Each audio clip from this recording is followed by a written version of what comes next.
Outstanding favorite, number 3. And the race is on Monte. Napoleone fast to begin. La Unlan rushing up. Lucky Touch, Joel Choice. Moving up by the rallies, Queen Alicia. Lucky Touch now the leader, followed by Monte. Napoleone, Joel's Choice racing in third by the La Unlan. Is racing in fourth by about 2 lengths, Queen Alicia Kampay.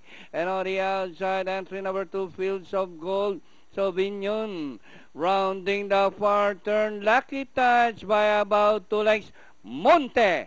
Napoleon is running in second.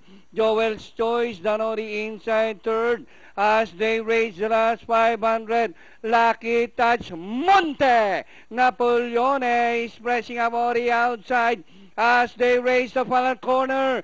2 runners fighting it out for the lead. Monte, Napoleone is now the leader. Lucky Touch, Danori inside is Joel's Choice. And nearing the finish line, number 3A, Monte, Napoleone, this time by a length and up. And nearing the finish line, 3A, Monte, Napoleone. Lucky Touch, La Unlaan, Joel's Choice, and Queen Alicia for your Fentafecta. 358.